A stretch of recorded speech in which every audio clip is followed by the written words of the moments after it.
Is it more profitable to do a wedding versus like a night at a brewery? Oh yeah, way more. Because you get to charge whatever you want, or just like you bid it out, or how do they do that? So the way we do it is we have everybody goes through our website, and they'll say when their event is and what their event is and what they're looking for, and then we'll send them. Originally we started off like, oh, we went to culinary school, we've cooked in restaurants, we'll make whatever you want, but people don't like that. Right. People like to have choices, so we've kind of honed a menu over the years, and we'll just send them a list of like, this is what we usually offer. If there's anything else that you might want, let us know. But typically 9 times out of 10 they just go with what's on the list. Nice. So then they'll say what they want, and then we will, kind of price it out. And it depends, based off of the time of year, the day, and the menu that they want, and the number of guests, obviously. Right. And we just kind of go from there. That's good. So if you had your choice, you would rather just do weddings? Yeah, I mean, it's still fun doing stuff to the public because it builds your name and your brand more. So we kind of need a little bit of that still in the mix, but as far as profit, weddings are definitely by far and away the most profitable. So the people who book you for weddings are the people who at some point stop at your place at a brewery, probably. That's usually how it starts, and then there's a lot, like, we don't really advertise because A, we don't really know how to that much, and B, it's just kind of more word of mouth type thing. Like, we'll do a wedding at a certain venue, and then the venue director notices that, like, oh, they did a really good job. And then if someone else comes to them, they're like, oh, we're looking for this type thing, then they'll recommend us. And it kind of, or the same with like a wedding planner. Like, if a wedding planner really liked working with us, they'll recommend us again in the future, and it just builds that way. So when you do these breweries, do you have menus or cards that you hand out, or how do people, or they just... Yeah, we'll have cards for private events that we hand out, but we don't really market it that much. We just kind of let them, like, this is really good. You guys obviously travel. Would you consider doing this? And we're like, oh, yeah. And like our Instagram, we'll try to post pictures of events and stuff. You should just get but that's a little tricky. You should just get a couple QR codes. One QR code that goes to your Instagram, says follow us on Instagram, scan this, and then one QR code, hey, looking for an event, scan this one. Oh, that's actually really smart. And then all you just put them on the table right in front of people. So as they come up, you just have them right there, and then have them make that choice. Yeah, we thought we were fancy getting square business cards, but this is a whole other level. QR codes. The thing about QR codes is, and people give me shit about me saying this all the time because they're like, "Oh, QR codes ruin the dining experience." But they're not having a dining experience for you, really. They're having like a to grab and go one, right? Yes, exactly.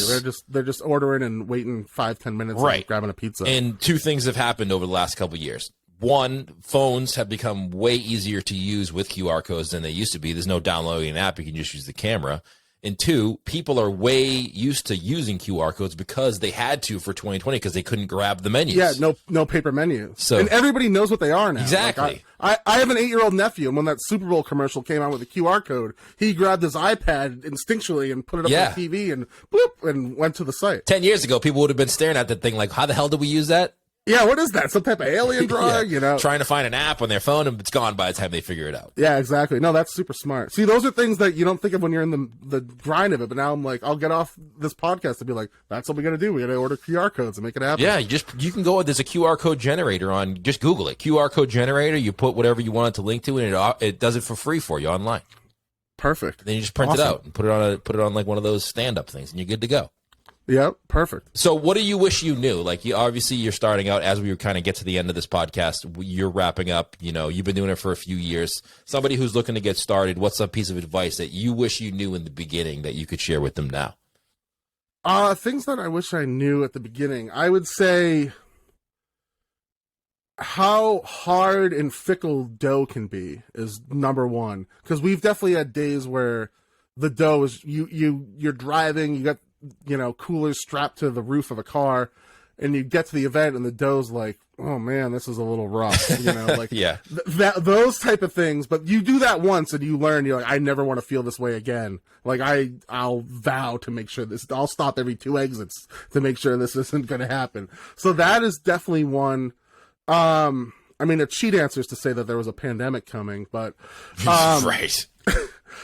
The other thing I would say is probably just don't try to rush anything. Like we we were like, oh, we'll do this. We'll get an uni oven, sell pizzas on a parking lot for a year. Who wouldn't come to a dirt parking lot to buy pizzas from two weirdos under 10? And that didn't work. That's a great description. That should be your new description for your yes, website. that was our original marketing idea. Two weirdos under 10. But we thought that we would make enough money to open a restaurant after that first year. And we also thought you needed like 40 grand to open a restaurant, which was pretty, like, oh, 40 grand. We could, you get a couple fridges and a new oven and there we go. Right. And we're like, that's not how it works.